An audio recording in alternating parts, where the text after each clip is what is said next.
Boa noite, eu me chamo Pedro Carvalho. Trabalho com entregas aqui na cidade de São Sebastião, litoral norte do estado de São Paulo. Nunca acreditei em espíritos, fantasmas, lobisomens ou qualquer outra coisa que não tivesse uma explicação racional. Porém, em uma noite de sexta-feira 13, quando eu estava voltando da minha última entrega, que realizei em uma localidade chamada Limeira, onde é um lugar de mata fechada, com poucos sítios e um longe do outro, sendo que para chegar lá é preciso subir vários morros onde não há luz no caminho, e somente a luz de veículos ou dos poucos sítios com lampião a gás na região. Pois bem, como falei, eu estava na minha última entrega, descendo o morro para voltar para a minha casa, quando percebi à minha frente dois enormes cães negros de olhos vermelhos flamejantes. Fiquei imaginando como dois cães daquele porte fariam num lugar tão deserto como aquele, e pensei que talvez fossem de algum sitiante, e talvez o tamanho exagerado pudesse ser fruto da minha imaginação, já que eu estava com muito medo e atento a quaisquer coisa de estranho que pudesse acontecer. Pois bem, ao me aproximar daqueles cães enormes, eu percebi que quanto mais eu chegava perto, mais eles pareciam maiores. Pensei, será que eles não são cães e são alguma outra coisa? Mas para minha surpresa, eu comecei a ouvir risadas diabólicas, mas não sabia de onde vinham. E foi então que o terror, como nunca tinha sentido antes, se apoderou de mim. Aquelas duas criaturas se viraram para a minha frente, e então eu pude perceber que eles se levantaram sobre duas patas e ficaram de pé como pessoas. E para piorar, aquelas duas criaturas do inferno estavam no meio do caminho. Porém, estavam dando risadas infernais e tremiam e babavam como se quisessem pular em cima de mim a qualquer momento. Ao ver aquilo, o meu medo foi tão grande que eu perdi os sentidos e caí da moto. Daí em diante, eu não sei o que se passou. Só sei que fui acordado por um grupo de caçadores que estavam indo embora. Ao contar o que tinha acontecido, eles me falaram que fazia poucos dias que um casal foi atacado e destroçado por duas criaturas ali próximo de onde estávamos. Então eu percebi que, devido ser sexta-feira 13 e lua cheia, aquelas duas criaturas que vi, na verdade, eram dois lobisomens sedentos por carne, e que foram os mesmos que provavelmente deram um fim no casal e os devoraram. Bem, daquele dia em diante, eu nunca mais fiz entregas em lugares tão longe e sinistros como a Limeira. O que o sobrenatural reserva para nós é uma surpresa, e nunca se sabe o que poderá acontecer. Boa noite.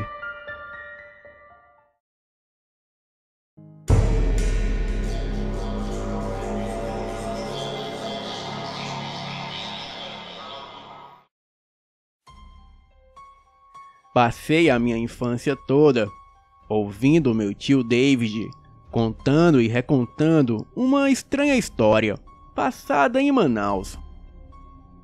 Estava ele tirando férias em Manaus, quando a madrugada de 9 de novembro de 1967 foi perturbada por horríveis gritos e gemidos provindos da zona praieira do Rio Negro. E na mesma noite, foi encontrado nas areias brancas o cadáver de um homem. O corpo não tinha sangue, e o pescoço apresentava estranhas perfurações. As prováveis testemunhas depuseram na delegacia. Umas falaram de uma loira de vestidos e meias pretas, e outras disseram ter visto a tal loira correndo seminua pela praia e transformando-se em sereia para desaparecer nas águas escuras.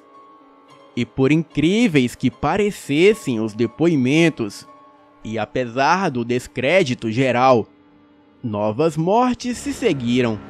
Primeiro, uma garota de 9 anos.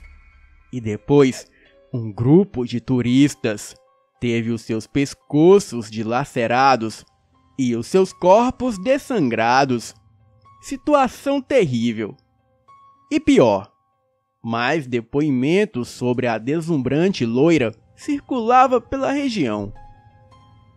Bem, pressionado, o secretário de Segurança do Estado mandou 30 homens bem armados patrulharem as praias.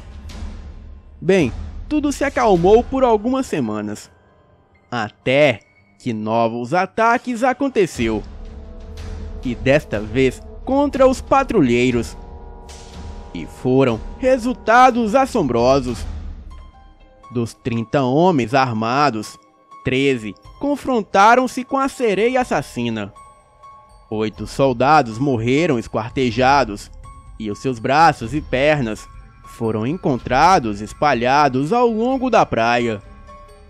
Outros 4, muito feridos, não tinham a menor ideia do que havia atacado. Somente um soldado, Jesuíno Menezes, conseguiu descrever uma mulher grande, de 1,90 m mais ou menos, muito branca, olhos felinos vermelhos, longos cabelos loiros e dentes arreganhados, limados e afiados. Ela estava seminua e faltava-lhe um dos seios.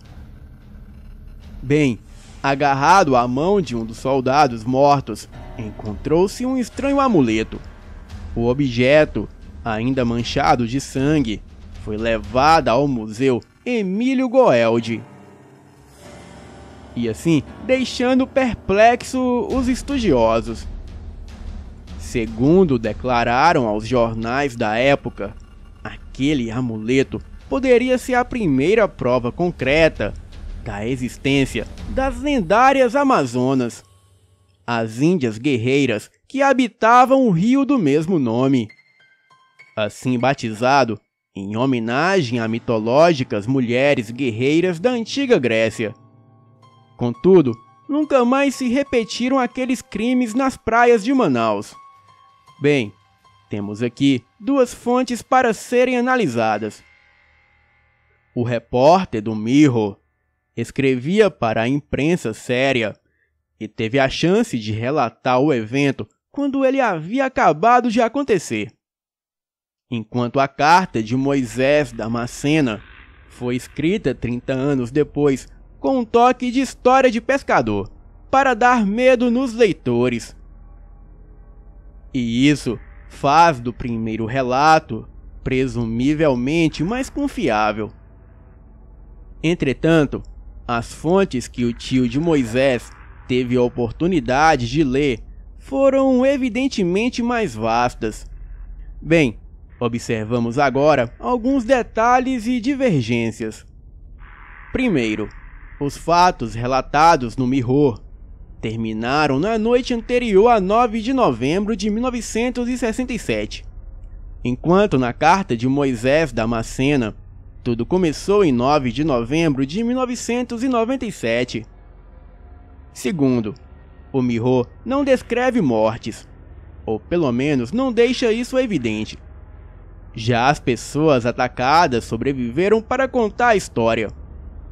E no caso da criança que foi mordida e encontrada com 2 pequenas feridas redondas perto da veia jungular, não fica claro se ela morreu ou não.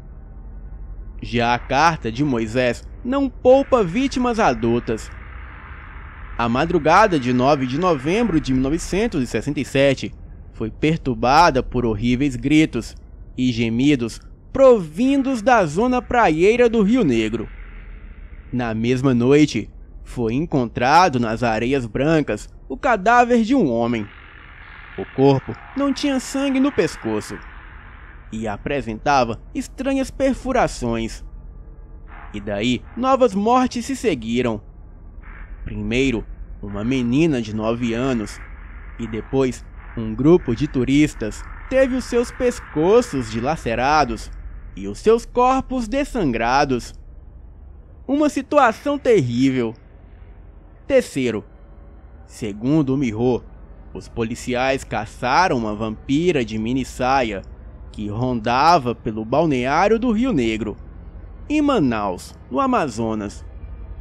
E um despacho recebido de Manaus acrescentava que dos 30 policiais, 17 abandonaram a caçada.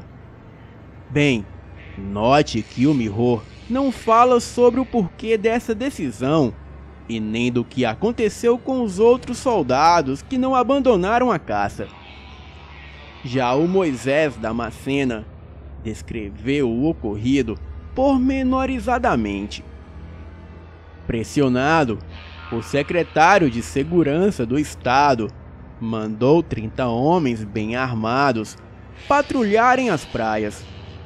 Bem, tudo se acalmou por algumas semanas, até que um novo ataque aconteceu, mas desta vez contra os patrulheiros, e com resultados assombrosos. Dos 30 homens armados, 13 confrontaram-se com a sereia assassina. 8 soldados morreram esquartejados e os seus braços e pernas foram encontrados espalhados ao longo da praia. Outros 4, muito feridos, não tinham a menor ideia do que os havia atacado. E somente um soldado, Jesuíno Menezes, conseguiu descrever uma mulher grande, de 1,90 m de altura, muito branca, olhos felinos vermelhos, longos cabelos loiros e dentes arreganhados, limados e afiados. Bem, quarto ponto.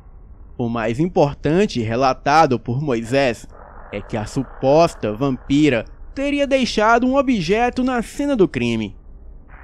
Agarrado à mão de um dos soldados mortos, encontrou-se um estranho amuleto. O objeto, ainda manchado de sangue, foi levado ao Museu Emílio Goeldi. E isso permite uma base para a investigação. Ou seja, se este amuleto foi realmente encontrado nessas condições e levado para lá, isso prova que o Miho omitiu dados, talvez para não alarmar os leitores. Bem, quinto ponto. Provavelmente, a relação vampira-guerreira amazona foi uma má interpretação dada pela imprensa da análise do amuleto feita pelos pesquisadores do museu. E a relação vampira-sereia foi provavelmente uma espécie de engano das testemunhas, acostumadas com a lenda da Iara da região e coisas similares. E quando viram a loira mergulhar no rio, a confundiram com uma sereia. Bem, eu creio que Moisés pode ter se confundido em alguns trechos do relato.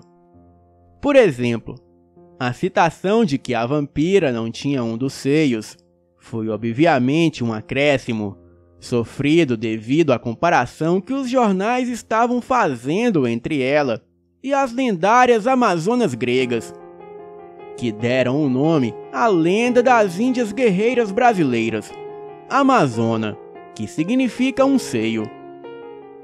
Segundo a mitologia grega, elas mutilavam apenas um dos seios para que ele não interferisse no seu desempenho no arco e flecha, e era a sua especialização. Originalmente, parece que a estranha loira não tinha nada de índia e nem de amazona, e talvez nem mesmo de sereia. E isso são elementos do folclore da região, e por algum motivo associaram-na a eles. E pelo contrário, ela trajava-se como uma mulher da noite, vestido sensual, meias pretas, mini saia, etc. E agia como um vampiro cinematográfico, bem no estilo Drácula.